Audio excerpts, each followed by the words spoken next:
जय माता जी की हमारे सभी भाइयों बहनों। हाँ, जय माता जी की हमारे सभी माताओं बहनों भाइयों को। आज जैसे हमने कल 10वां और 11वां अध्याय किया था, आज हम करने जा रहे हैं 12 और 13 अध्याय। थोड़ी लंबी हो सकती है वीडियो, तो कृपया बने रहिएगा। आपका ज़्यादा समय ना लेते हुए मैं तुरंत शुरू करता हूँ। मोक्षदायक पुण्य क्षेत्रों का वर्णन, काल विशेष में विभिन्न नदियों के जल में स्नान के उत्तम फल का निर्देश तथा तीर्थों में पाप से बचे रहने की चेतावनी। सूत जी बोले, हे बुद्धिमान महर्षियों, मोक्षदायक शिव क्षेत्रों का वर्णन सुनिए। तत्पश्चात मैं लोक रक्षा के लिए शिव संबंधी आगमों का वर्णन करूंगा। पर्वत, वन और काननों सहित इस पृथ्वी का विस्तार 50 करोड़ योजन है। एक योजन में लगभग 8 किलोमीटर होते हैं, तो इस हिसाब से ये 40,000 करोड़ पर्वत वगैरह ये सब को जोड़ के टोटल 40,000 करोड़, इसका 40,000 किलोमीटर ये अर्थ यहाँ पे लिखा हुआ है। भगवान शिव की आज्ञा से पृथ्वी संपूर्ण जगत को धारण करके स्थित है। भगवान शिव ने भूतल पर विभिन्न स्थानों में वहाँ के निवासियों को कृपा पूर्वक मोक्ष देने के लिए शिव क्षेत्र का निर्माण किया है। कुछ क्षेत्र ऐसे हैं जिन्हें देवताओं तथा ऋषियों ने अपना वास स्थान बनाकर अनुग्रहित किया है, इसलिए उनमें तीर्थ तत्व प्रकट हो गया है। तथा अन्य बहुत से तीर्थ क्षेत्र ऐसे हैं जो लोगों की रक्षा के लिए स्वयं प्रादुर्भूत हुए हैं।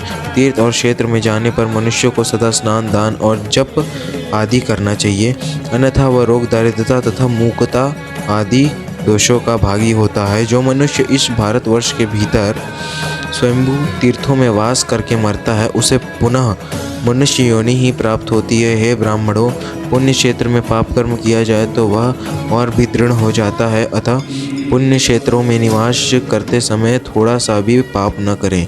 जिस किसी भी उपाय से मनुष्य को पुण्य क्षेत्र में वास करना चाहिए।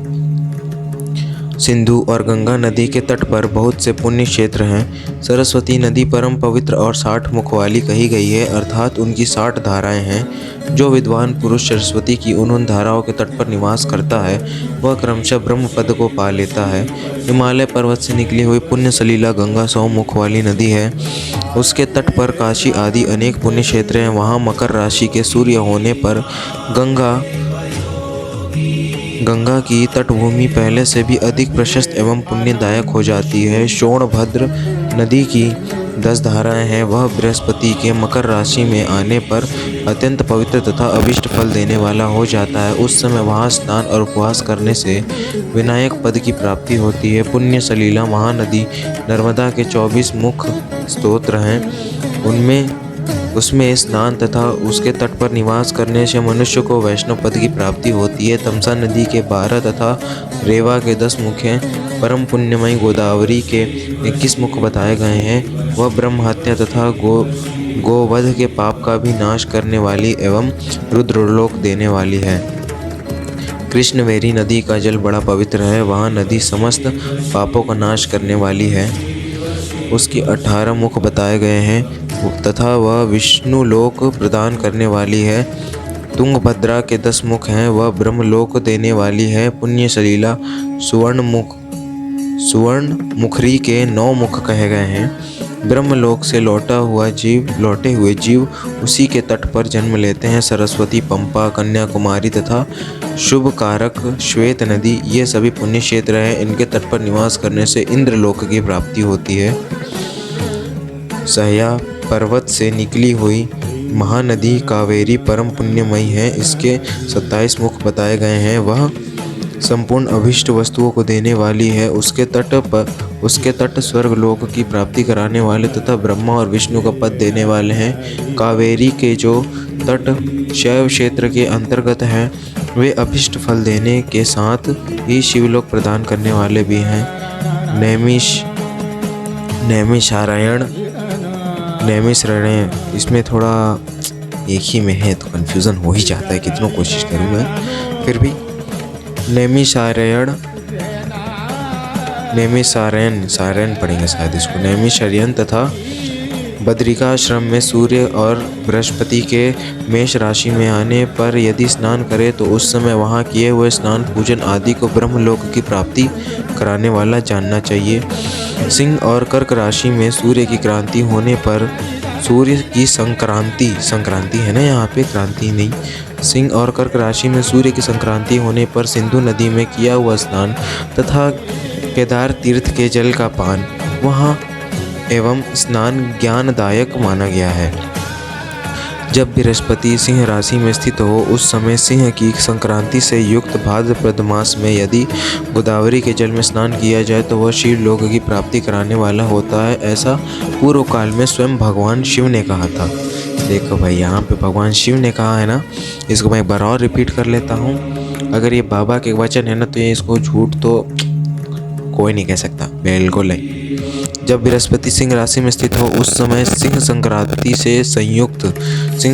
से युक्त भाद्रपद मास में यदि गोदावरी के जल में स्नान किया जाए तो वह शिव लोक की प्राप्ति कराने वाला है।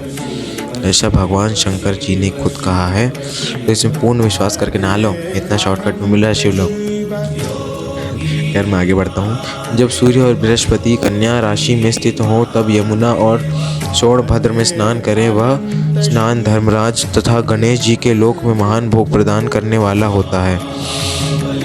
यह महर्षियों की मान्यता है। जब सूर्य और बृहस्पति तुला राशि में स्थित हो उस समय कावेरी नदी में स्नान करें। वह स्नान भगवान विष्णु के वचन की महिमा से संपूर्ण अभिष्ट वस्तुओं को देने वाला माना गया है। जब सूर्य और बृहस्पति वृश्चिक राशि पर आ जाए तब मार्गशीर्ष के महीने में नर्मदा में स्नान करने से विष्णु लोक की प्राप्ति होती है। सूर्य और बृहस्पति के धनु राशि में स्थित होने पर सुवर्णमुखी नदी में किया हुआ स्नान शिवलोक प्रदान कराने वाला होता है। यह ब्रह्मा जी का वचन है। जब सूर्य और बृहस्पति मकर राशि में स्थित हो उस समय माघ मास में गंगा जी के जल में स्नान करना चाहिए। ब्रह्मा जी का कथन है कि वह स्नान शिवलोक की प्राप्ति कराने वाला होता है। शिवलोक के पश्चात ब्रह्मा और विष्णु के स्थानों में सुख भोगकर अंत में मनुष्य को ज्ञान की प्राप्ति हो जाती है। माघ मास में तथा सूर्य के कुंभ राशि में स्थित होने पर फाल्गुन मास में गंगा के तट पर किया हुआ श्राद्ध, पिंडदान अथवा तिलोकदान पिता और नाना दोनों कुलों के पितरों की अनेकों पीढ़ियों का उद्धार करने वाला माना गया है। सूर्य और बृहस्पति जब मीन राशि में स्थित हों तब कृष्णवेणी नदी में किए गए स्नान की ऋषियों ने प्रशंसा की है। उन महीनों में पूर्वोक्त तीर्थों में किया हुआ स्नान इंद्र पद की प्राप्ति कराने वाला होता है। विद्वान पुरुष गंगा अथवा कावेरी नदी का आश्रय लेकर तीर्थवास करे। ऐसा करने से उस समय में किए हुए पाप का निश्चय ही नाश हो जाता है। रुद्र लोक प्रदान करने वाले बहुत से क्षेत्र हैं। ताम्रपणी और वेगवती ये दोनों नदियाँ ब्रह्मलोक की प्राप्ति रूप फल देने वाली हैं। उन दोनों के तट पर अनेक स्वर्णदायक क्षेत्र हैं। उन दोनों मध्यों में बहुत से पुण्यप्रद क्षेत्र हैं। वहाँ निवास करने वाला विद्वान पुरुष वैसे फल का भागी होता है। सदाचार उत्तम वृत्ति तथा सद्भावना के साथ मन में दया भाव रखते हुए विद्वान पुरुषों को तीर्थ में निवास करना चाहिए, अन्यथा उसका फल नहीं मिलता। पुण्य क्षेत्र में किया हुआ थोड़ा सा पुण्य भी अनेक प्रकार से वृद्धि को प्राप्त होता है तथा वहाँ किया हुआ छोटा सा पाप भी महान हो जाता है। यदि पुण्य क्षेत्र में रहकर ही जीवन बिताने का निश्चय हो तो उस पुण्य संकल्प से उसका पहले का सारा पाप तत्काल नष्ट हो जाता है, क्योंकि पुण्य को ऐश्वर्यदायक कहा गया है। हे ब्राह्मणों, तीर्थवास जनित पुण्य कायिक, वाचिक और मानसिक सारे पापों का नाश कर देता है। तीर्थों में किया हुआ मानसिक पाप वज्रलेप हो जाता है, वह कई कल्पों तक पीछा नहीं छोड़ता। वैसा पाप केवल ध्यान से ही नष्ट होता है, अन्यथा नष्ट नहीं होता। वाचिक पाप जब से तथा कायिक पाप शरीर को सुखाने जैसे कठोर तप से नष्ट होता है। मानसिक माने जो सोच के हम लोग गलत सोचते हैं ना, इसके बारे में उसके बारे में गलत सोचते हैं तो वो मानसिक पाप में आता है। वाचिक किसी को गाली गलौज करना वगैरह वगैरह, ये सब आपका वाचिक पाप में आता है। और कायिक माने शरीर से जो कर्म, वो तो यहाँ पे ऊपर मैंने बताया था अभी थोड़ी देर पहले, बैक करके सुन लेना क्योंकि मैं आपको ज़्यादा समय नहीं लेना चाहता। अब आगे बढ़ता। धनोपार्जन में हुए पाप दान से नष्ट होते हैं, अन्यथा करोड़ों कल्पों में भी उनका नाश नहीं होता। कभी कभी अतिशय मात्रा में बड़े पापों से पुण्य भी नष्ट हो जाते हैं। पुण्य और पाप दोनों का बीजांश, वृद्धांश और भोगांश होता है। बीजांश का नाश ज्ञान से, वृद्धांश का ऊपर लिखे प्रकार से तथा भोगांश का नाश भोगने से होता है। अन्य किसी प्रकार से करोड़ों पुण्य करके भी पाप के भोगांश नहीं मिट सकते। पाप बीज के अंकुरित हो जाने पर उसका अंश नष्ट होने पर भी शेष पाप भोगना ही पड़ता है। देवताओं की पूजा, ब्राह्मणों को दान तथा अधिक तप करने से समय पाकर पाप भोग मनुष्यों के सहने योग्य हो जाते हैं। इसलिए सुख चाहने वाले व्यक्तियों को पाप से बचकर ही तीर्थवास करना चाहिए। इस प्रकार से शिव महापुराण के अंतर्गत प्रथम विश्वेश्वर संहिता में शिव क्षेत्र का वर्णन नामक 12वां अध्याय पूर्ण हुआ। अगर इसमें कुछ कन्फ्यूज़न हो तो आप कमेंट कर दीजिएगा और वीडियो का टाइमिंग डाल दीजिएगा कि यहाँ पे है तो मैं बता दूँगा। प्लीज़ अब आगे बढ़ता हूँ। अथ त्रयोदशो अध्याय सदाचार, शौचाचार, स्नान, भस्म धारण, संध्या वंदन, प्रणव जाप, गायत्री जप, दान, न्यायतः धनोपार्जन तथा अग्निहोत्र आदि की विधि एवं उनकी महिमा का वर्णन। ऋषिगण बोले, हे सूत जी, अब आप शीघ्र ही हमें सदाचार सुनाइए जिससे विद्वान पुरुष पुण्य लोकों पर विजय प्राप्त कर लेता है। स्वर्ग प्रदान करने वाले धर्ममय आचारों तथा नरक का कष्ट देने वाले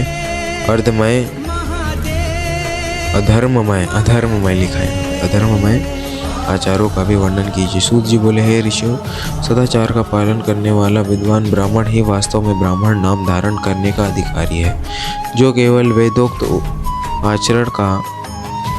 आचार का पालन करने वाला है उस ब्राह्मण की विप्र संज्ञा होती है। सदाचार, वेदाचार तथा विद्या, इनमें से एक एक गुण से ही युक्त होने पर उसे द्विज कहते हैं। जिनमें स्वल्प मात्र में ही आचार का पालन देखा जाता है, जिसने वेदाध्ययन भी बहुत कम किया है तथा जो राजन का सेवक यानी कि पुरोहित, मंत्री आदि है, उसे क्षत्रिय ब्राह्मण कहते हैं। जो ब्राह्मण कृषि तथा वाणिज्य कर्म करने वाला है उसे और कुछ ब्राह्मणोचित आचार का भी पालन करता है, वह वैश्य ब्राह्मण है। तथा जो स्वयं ही खेत जोतता है, हल चलाता है, उसे शुद्ध ब्राह्मण कहा गया है। जो दूसरों के दोष देखने वाला और परद्रोही है उसे चांडाल द्विज कहते हैं। इसी तरह क्षत्रियों में भी जो पृथ्वी का पालन करता है वह राजा है। दूसरे लोग राजत्वहीन क्षत्रिय माने गए हैं। वैश्यों में जो धान्य आदि वस्तुओं का क्रय विक्रय करता है वह वैश्य है। दूसरों को वणिक कहते हैं।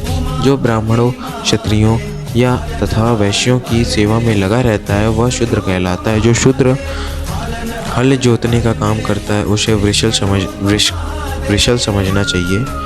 शेष शूद्र दस्यु कहलाते हैं। इन सभी वर्णों के मनुष्यों को चाहिए कि वे उषः काल में उठकर पूर्वाभिमुख हो। सबसे पहले देवताओं का, फिर धर्म का, पुनः अर्थ का, तदनंतर उसकी प्राप्ति के लिए उठाए जाने वाले क्लेशों का तथा आय और व्यय का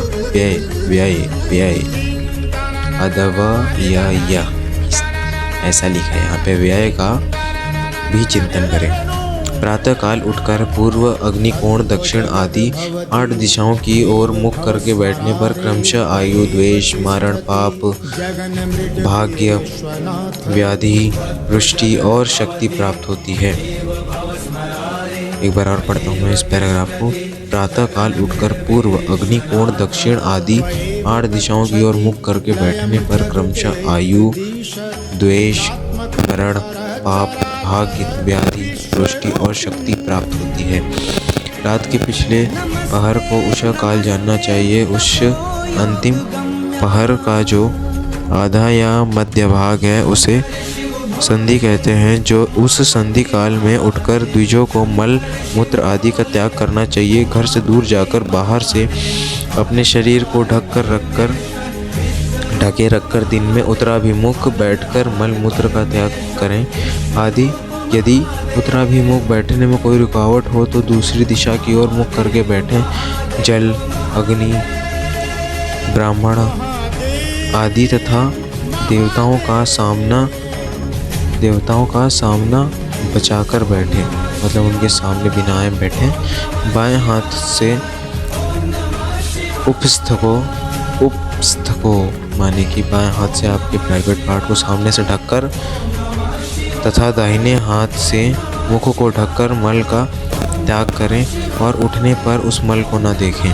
तदनंतर जलाशय से बाहर निकले हुए जल से ही गुदा की शुद्धि करें अथवा देवताओं, पितरों तथा ऋषियों के तीर्थों में उतरे बिना ही प्राप्त हुए जल से शुद्धि करनी चाहिए। गुदा में 7, 5 या 3 बार मिट्टी से उसे धोकर शुद्ध करें। लिंग में ककोड़े के फल के बराबर मिट्टी लेकर लगाएं और उसे धो दें, परंतु गुदा में लगाने के लिए 1 परसर मिट्टी की आवश्यकता होती है। लिंग और गुदा की शुद्धि के पश्चात उठकर अन्यत्र जाएं और हाथ पैरों की शुद्धि करके 8 बार कुल्ला करें। जिस किसी वृक्ष के पत्तों से अथवा उसके पतले काष्ठ से जल के बाहर दातून करना चाहिए, उस समय तर्जनी उंगली का उपयोग न करें या दंत शुद्धि का विधान बताया गया है। तदनंतर जल संबंधी देवताओं को नमस्कार करके मंत्र पाठ करते हुए स्नान करें। यदि कंठ तक या कमर तक पानी में खड़े होने की शक्ति न हो तो घुटने तक जल में खड़ा होकर अपने ऊपर जल छिड़ककर मंत्रोच्चारण पूर्वक स्नान संपन्न करें। विद्वान पुरुषों को चाहिए कि वह तीर्थ जल से देवताओं आदि का स्नानांग तर्पण भी करें। इसके बाद धौत वस्त्र लेकर 5 कच्छ करके उसे धारण करें। साथ ही कोई उत्तरीय भी धारण कर ले। उत्तरीय का मतलब तो मैं नहीं जानता, तो इसमें कुछ नहीं कहूँगा, बाकी आपको पता हो तो बता दीजिएगा। उत्तरीय भी धारण कर ले, क्योंकि संध्या वंदन आदि सभी कर्मों में उसकी आवश्यकता होती है। नदी आदि तीर्थों में स्नान करने पर स्नान संबंधी उतारे हुए वस्त्रों को वहाँ न धोएं। स्नान के पश्चात विद्वान पुरुष उस वस्त्र को बावड़ी में, कुएं के पास अथवा घर आदि में ले जाएं और वहाँ पत्थर पर, लकड़ी आदि पर जल में स्थल में अच्छी तरह धोकर उस वस्त्र को निचोड़ें। हे द्विजों, वस्त्रों को निचोड़ने से जो जल गिरता है वह पितरों की तृप्ति के लिए होता है। इसके बाद जबाली उपनिषद में बताए गए अग्नि रीति मंत्र से भस्म लेकर उसके द्वारा त्रिपुंड लगाएं। अग्नि रीति, अच्छा ये उपनिषद में है क्या? जबाली उपनिषद, ये जो मैं पढ़ रहा हूँ ना, इसके नीचे इसका पूरा विधि लिखा हुआ है कि कैसे कैसे इसको मंत्र पढ़ के लगाना है। तो संस्कृत में अभी वैसे पता है, वीडियो लंबी होने वाली है तो इसका मैं फ़ोटो लगा दूँगा, आप देख लीजिएगा भस्म कैसे लगाते हैं। इस विधि का पालन न किया जाए, इसके बाद पूर्व ही जल में भस्म गिर जाए तो कर्ता नरक में जाता है। अपोहिष्ठा, इस मंत्र से पाप शांति के लिए सिर पर जल छिड़के तथा यशक्ष्याय, इस मंत्र को पढ़कर पैर पर जल छिड़के, इसे संधि प्रोक्षण कहते हैं। अपोहिष्ठा इत्यादि मंत्र में 3 ऋचाएँ हैं और प्रत्येक ऋचाएँ में गायत्री छंद के 3-3 चरण हैं। इनमें से प्रथम ऋचा के 3 चरणों का पाठ करते हुए क्रमशः पैर, मस्तक और हृदय में जल छिड़कें। दूसरी ऋचा के 3 चरणों को पढ़कर क्रमशः मस्तक, हृदय और पैरों में जल छिड़के तथा तीसरी ऋचा के 3 चरणों का पाठ करते हुए क्रमशः हृदय, पैर और मस्तक पर जल से प्रोक्षण करें। इसे विद्वान पुरुष मंत्र स्नान मानते हैं। किसी अपवित्र वस्तु से किंचित स्पर्श हो जाने पर, अपना स्वास्थ्य ठीक न रहने पर, राज्य भय या राष्ट्र भय उपस्थित होने पर तथा यात्रा काल में जल की उपलब्धि न होने की विवशता आ जाने पर मंत्र स्नान करना चाहिए। प्रातः काल सूर्यश्च माँ मनुयश्च इस सूर्यानुवाक से तथा सायंकाल अग्निश्च मां मनुष्य। इस अग्नि संबंधी मनुवाक से जल का आचमन करके पुनः जल से अपने अंगों का प्रोक्षण करें। मध्याह्न काल में भी आपः पुनन्तु इस मंत्र से आचमन करके पूर्ववर्त प्रोक्षण करना चाहिए। प्रातः काल की संध्योपासना में गायत्री मंत्र का जप करके 3 बार ऊपर की ओर सूर्य देव को अर्घ देना चाहिए। हे ब्राह्मणों, मध्याह्न काल में गायत्री मंत्र के उच्चारण पूर्वक सूर्य को एक ही अर्घ देना चाहिए। फिर सायं काल आने पर पश्चिम की ओर मुख करके बैठ जाएं और पृथ्वी पर ही सूर्य के लिए अर्घ दें, ऊपर की ओर नहीं। प्रातः काल और मध्याह्न काल के समय अंजलि में अर्ध जल लेकर अंगुलियों की ओर से सूर्य देव को अर्घ दें। अंगुलियों के छिद्र से ढलते हुए सूर्य को देखें तथा उनके लिए आत्म प्रदक्षिणा करके शुद्ध आचमन करें। सायं काल में सूर्यास्त से 2 घड़ी पहले ही गलत पढ़ दिया। सायं काल में सूर्यास्त से 2 घड़ी पहले ही हुई संध्या निष्फल होती है, क्योंकि वह सायं संध्या का समय नहीं है। ठीक समय पर संध्या करनी चाहिए, ऐसा शास्त्र की आज्ञा है। यदि संध्योपासना किए बिना ही दिन बीत जाए तो प्रत्येक समय के लिए क्रमशः प्रायश्चित करना चाहिए। यदि एक दिन बीते तो प्रत्येक बीते हुए संध्या काल के लिए नित्य नियम के अतिरिक्त 100 गायत्री मंत्र का अधिक जप करें। यदि नियम नित्य कर्म के लुप्त हुए 10 दिन से अधिक बीत जाए तो उसे प्रायश्चित रूप में 1 लाख गायत्री के जप करना चाहिए। यदि 1 मास तक नित्य कर्म छूट जाए तो पुनः अपना उपनयन संस्कार कराएं। अर्थ सिद्धि के लिए ईश, गौरी, कार्तिकेय, विष्णु, ब्रह्मा, चंद्रमा और यम का तथा ऐसे अन्य देवताओं का भी शुद्ध जल से तर्पण करें। तत्पश्चात तर्पण क्रम को ब्रह्मार्पण करके शुद्ध आचमन करें। तीर्थ के दक्षिण भाग में प्रशस्त मठ में, मंत्रालय में, देवालय में, घर में अथवा अन्य किसी नियत स्थान में आसन पर स्थिरता पूर्वक बैठकर विद्वान पुरुष अपनी बुद्धि को स्थिर करे और संपूर्ण देवताओं को नमस्कार करके पहले प्रणव का जप करने के पश्चात गायत्री मंत्र की आवृत्ति करें। प्रणव के अ, उ, म, इन, अ, उ, म ओम के बारे में कहा गया। प्रणव के अ, उ, म इन तीनों अक्षरों से जीव और ब्रह्म की एकता का प्रतिपादन होता है। इस बात को जानकर प्रणव का जप करना चाहिए। जप काल में यह भावना करनी चाहिए कि हम तीनों लोगों की सृष्टि करने वाले ब्रह्मा, पालन करने वाले विष्णु तथा संहार करने वाले रुद्र की स्वयं प्रकाश चिन्मय है। जो स्वयं प्रकाश चिन्मय है उपासना करते हैं। यह ब्रह्म स्वरूप ओमकार हमारी कर्मेंद्रिय और ज्ञानेंद्रियों की वृत्तियों को, मन की वृत्तियों को तथा बुद्धि वृत्तियों को सदा भोग और मोक्ष प्रदान करने वाले धर्म एवं ज्ञान की ओर प्रेरित करते हैं। बुद्धि के द्वारा प्रणव के इस अर्थ का चिंतन करता हुआ जो इसका जप करता है वह निश्चय ही ब्रह्म को प्राप्त कर लेता है। अथवा अर्थानुसंधान किए बिना भी प्रणव का नित्य जप करना चाहिए। इससे ब्रह्मणत्व की पूर्ति होती है। ब्रह्मणत्व की पूर्ति के लिए श्रेष्ठ ब्राह्मण को प्रतिदिन प्रातः काल 1 सहस्त्र गायत्री मंत्र का जप करना चाहिए। मध्याह्न काल में 100 बार और सायं काल में 28 बार जप की विधि है। अन्य वर्ण के लोगों को अर्थात क्षत्रिय और वैश्यों को तीनों संध्याओं के समय यथासाध्य गायत्री जप करना चाहिए। मतलब जितना कर सकते हैं उतना जप करना चाहिए।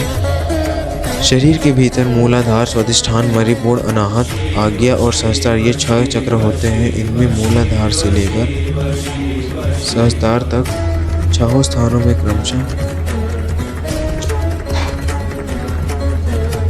विश्वेश्वर, ब्रह्मा, विष्णु, ईश, जीवात्मा और परमेश्वर स्थित हैं। इन सब में ब्रह्म बुद्धि करके इनकी एकता का निश्चय करें और वह ब्रह्म मैं हूँ ऐसी भावना से युक्त होकर जप करें। उन्हीं विश्वेश्वर आदि की ब्रह्मरंध्र आदि में तथा इस शरीर से बाहर भी भावना करें।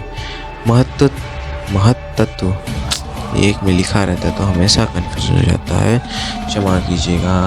ओम महत्व तत्व से लेकर पंचभूत पर्यंत तत्वों से बना हुआ जो शरीर है, ऐसे सहस्त्रों शरीरों का एक एक अजबा गायत्री के जप से एक एक क्रम से अतिक्रमण करके जीव को धीरे धीरे परमात्मा से संयुक्त करे, यह जप का तत्व बताया गया है। 100 अथवा 28 मंत्रों के जप से उतने ही शरीरों का अतिक्रमण होता है। इस प्रकार जो मंत्रों का जप है, इसी को आदि क्रम से वास्तविक जप जानना चाहिए। 1000 बार किया हुआ जप ब्रह्मलोक प्रदान करने वाला होता है, ऐसा जानना चाहिए। 100 बार किया हुआ जप इंद्र पद की प्राप्ति कराने वाला माना गया है। ब्रह्मणेतर पुरुष आत्मरक्षा के लिए जो स्वल्प मात्रा में जप करता है, वह ब्राह्मण के कुल में जन्म लेता है। इस प्रकार प्रतिदिन सूर्योपास्थान करके उपयुक्त रूप से जप का अनुष्ठान करना चाहिए। 12 लाख गायत्री का जप करने वाला पुरुष पूर्ण रूप से ब्राह्मण कहा गया है। जिस ब्राह्मण ने 1 लाख गायत्री का भी जप न किया हो, उसे वैदिक कर्म में ना लगाएं। 70 वर्ष की अवस्था तक नियम पूर्वक पालन कार्य करें। इसके बाद गृह त्याग का संन्यास ले लें। परिव्राजक क्या लिखा है यहाँ पे, परिव्राजक या सन्यासी पुरुष नित्य प्रातः काल 12,000 प्रणव का जप करें। यदि एक दिन नियम का उल्लंघन हो जाए तो दूसरे दिन उसके बदले में उतना मंत्र और अधिक जपना चाहिए। इस प्रकार जप को चलाने का प्रयत्न करें। यदि क्रमशः 1 मास उल्लंघन का व्यतीत हो जाए तो 1.5 लाख जप करके उसका प्रायश्चित करना चाहिए। इससे अधिक समय तक नियम का उल्लंघन हो तो पुनः नए सिरे से गुरु से नियम ग्रहण करें। ऐसा करने से दोषों की शांति होती है, अन्यथा रौरव नरक में जाना पड़ता है। जो सकाम भावना से युक्त गृहस्थ ब्राह्मण है, उसी को धर्म तथा अर्थ के लिए यत्न करना चाहिए। मुमुक्षु ब्राह्मणों को तो सदा ज्ञान का ही अभ्यास करना चाहिए। धर्म से अर्थ की प्राप्ति होती है, अर्थ से भोग सुलभ होता है और उस भोग से वैराग्य की प्राप्ति होती है। धर्म पूर्वक उपार्जित धन से जो भोग प्राप्त होता है, उससे एक दिन अवश्य वैराग्य का उदय होता है। धर्म के विपरीत धर्म से उपार्जित धन के द्वारा जो भोग प्राप्त होता है, उससे भोगों के प्रति आसक्ति उत्पन्न होती है। क्या लिखा है यहाँ पे, धर्म के विपरीत अधर्म से उपार्जित धन के द्वारा जो भोग प्राप्त होता है, उससे भोगों के प्रति आसक्ति उत्पन्न होती है। धर्म 2 प्रकार का कहा गया है, द्रव्य के द्वारा संपादित होने वाला और शरीर से किया जाने वाला। द्रव्य धर्म यज्ञ आदि के रूप में और शरीर धर्म तीर्थ स्नान आदि के रूप में पाए जाते हैं। मनुष्य धर्म से धन पाता है, तपस्या से उसे दिव्य रूप की प्राप्ति होती है। कामनाओं का त्याग करने वाले पुरुष के अंतःकरण की शुद्धि होती है, उस शुद्धि से ज्ञान का उदय होता है, इसमें संशय नहीं है। सतयुग आदि में तप को ही प्रशस्त कहा गया है, किंतु कलयुग में द्रव्य साध धर्म अच्छा माना गया है। सतयुग में ध्यान से और त्रेता में तपस्या और द्वापर में यज्ञ करने से ज्ञान की सिद्धि होती है, परंतु कलयुग में प्रतिमा, भगवत विग्रह माने की मूर्ति की पूजा से ज्ञान लाभ होता है। जिसका जैसा पुण्य या पाप होता है, उसे वैसा ही फल प्राप्त होता है, माने जिसकी भावना जैसी, अब मुहूर्त दिन देखी जैसी तैसी वैसी, वही वाली बात हो गई ना, जिसकी भावना जैसी रहेगी जैसी, प्रभु मुहूर्त दिन देखी जैसी तैसी। क्या तैसी कर रहा हूँ मैं, आगे बढ़ता हूँ मैं। जिसका जैसा पुण्य या पाप होता है, उसे वैसा ही फल प्राप्त होता है। द्रव्य देह अथवा अंग में न्यूनता, वृद्धि अथवा क्षय आदि के रूप में वह फल प्रकट होता है। अधर्म हिंसा दुख रूप है और धर्म सुख रूप है। मनुष्य अधर्म से दुख पाता है और धर्म से सुख एवं अभ्युदय का भागी होता है। दुराचार से दुख प्राप्त होता है और सदाचार से सुख। अतः भोग और मोक्ष की सिद्धि के लिए धर्म का उपार्जन करना चाहिए। जिसके घर में कम से कम 4 मनुष्य हैं, ऐसे कुटुंबी ब्राह्मण को जो 100 वर्ष के लिए जीविका जीवन निर्वाह की सामग्री देता है, उसके लिए वह दान ब्रह्मलोक की प्राप्ति कराने वाला होता है। 1000 चांद्रायण व्रत का अनुष्ठान ब्रह्मलोक दायक माना गया है। जो क्षत्रिय 1000 कुटुंबों को जीविका और आवास देता है, उसका वह कर्म इंद्रलोक की प्राप्ति कराने वाला होता है। और 10,000 कुटुंबों को दिया हुआ आश्रय दान ब्रह्मलोक प्रदान कराता है। दाता पुरुष जिस देवता के उद्देश्य से दान करता है, अर्थात वह दान के द्वारा जिस देवता को प्रसन्न करना चाहता है, उसी का लोक उसे प्राप्त होता है। ऐसा वेदवेत्ता पुरुष कहते हैं। धनहीन पुरुष सदा तपस्या का उपार्जन करे, क्योंकि तपस्या और तीर्थ सेवन से अक्षय सुख पाकर मनुष्य उसका उपभोग करता है। अब मैं न्यायतः धन के उपार्जन की विधि बता रहा हूँ। ब्राह्मणों को चाहिए कि वह सदा सावधान रहकर विशुद्ध प्रतिग्रह, दान ग्रहण तथा याजन, यज्ञ करें। यज्ञ कराने आदि से धन का अर्जन करें। वह इसके लिए कहीं दीनता न दिखाए और न अन्यत्र क्लेशदायक कर्म ही करे। क्षत्रिय बाहुबल से धन का उपार्जन करे और वैश्य कृषि एवं गोरक्षा से। नयोपार्जित धन का दान करने से दाता को ज्ञान की सिद्धि होती है। ज्ञान सिद्धि द्वारा सब पुरुषों को गुरु कृपा से मोक्ष सिद्धि सुलभ होती है। मोक्ष के रूप की सिद्धि माने ब्रह्म रूप से स्थित प्राप्त होती है, जिससे मुक्त पुरुष परमानंद का अनुभव करता है। हे द्विजों, मनुष्यों को यह सब सत्संग से प्राप्त होता है। सत्संग माने कि साधु की संगति, अच्छे लोगों की संगति, ब्राह्मणों, बड़े बड़े महर्षियों, ज्ञानी पुरुषों की संगति। इसका मतलब ये होता है। सत्संग मतलब वो नहीं कि बस वो नाचने लग गए, नाम पे भगवान, बस ज्ञान का उदय ही सत्संग है। यहाँ पे साफ साफ लिखा हुआ है कि पर ऊपर से ज्ञान सिद्धि, तो वही सत्संग है। आगे पढ़ता हूँ मैं। गृहस्था श्रमिकों को धन धान्य, गृहस्था मतलब जो गृहस्थ श्रमिक हैं, उनको धन धान्य आदि सभी वस्तुओं का दान करना चाहिए। अपना हित चाहने वाले गृहस्थ को जिस काल में जो फल अथवा धान्य आदि वस्तुएं उत्पन्न होती हैं, उन्हें ब्राह्मणों को दान करना चाहिए। वह तृष्णा निवृत्ति के लिए जल तथा सुधारूपी रोग, यहाँ पे देखिए मैं इसको दोबारा से पढ़ता हूँ। वह तृष्णा निवृत्ति के लिए जल तथा सुधारूपी रोग की शांति के लिए सदा अन्न का दान करे। खेत, धान्य, कच्चा अन्न तथा भक्ष्य, भोज्य, लेहा और चोष्य, ये 4 प्रकार के सिद्ध अन्न दान करने चाहिए, जिसके अन्न को खाकर मनुष्य जब तक कथा श्रवण आदि सत्कर्म करता है, क्या है, हाँ, सधर्म का पालन करता है, उतने समय तक उसके लिए किए हुए पुण्य फल का आधा भाग दाता को मिल जाता है। इसमें संशय नहीं है। यानी कि जो दान आप करते हैं ना, उस मनुष्य को अगर वो आपका किया हुआ अन्नदान खाता है और कुछ धर्म का काम करता है, तो उसका आधा पुण्य फल आपको भी प्राप्त होता है। आगे मैं पढ़ता हूँ। दान लेने वाला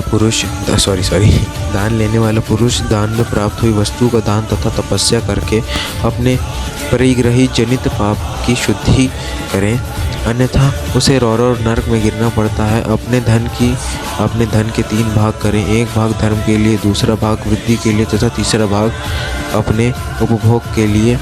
नित्य, नैमित्तिक और काम्य, ये तीनों प्रकार के कर्म धर्मार्थ रखे हुए धन से करें।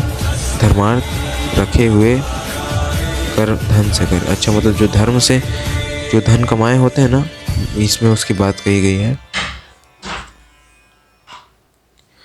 साधक को चाहिए कि वह वृद्धि के लिए रखे हुए धन से ऐसा व्यापार करे जिससे उसके धन की वृद्धि हो, तथा उपभोग के लिए रक्षित धन से हितकारक, परिमित एवं पवित्र भोग भोगे। खेती से पैदा किए हुए धन का 10वां अंश दान कर दें, इससे पाप की शुद्धि होती है। शेष धन से धर्म वृद्धि एवं उपभोग करे, अन्यथा वह नरक में पड़ता है। अतः उसकी बुद्धि पाप से परिपूर्ण हो जाती है या खेती ही चौपट हो जाती है। वृद्धि के लिए किए गए व्यापार में प्राप्त हुए धन का 6वां भाग दान कर दें। श्रेष्ठ ब्राह्मणों को दान में प्राप्त हुए शुद्ध पदार्थ का चतुर्थ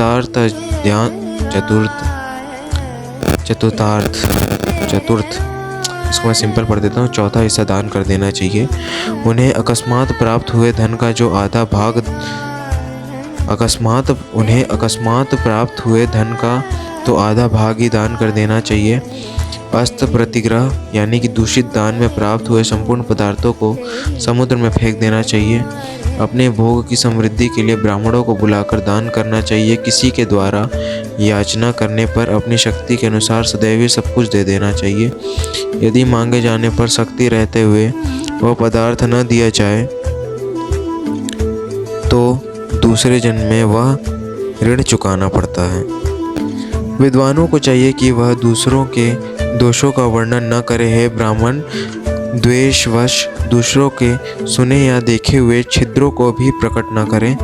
विद्वान पुरुष ऐसी बात न कहें जो समस्त प्राणियों के हृदय में रोष पैदा करने वाली हो।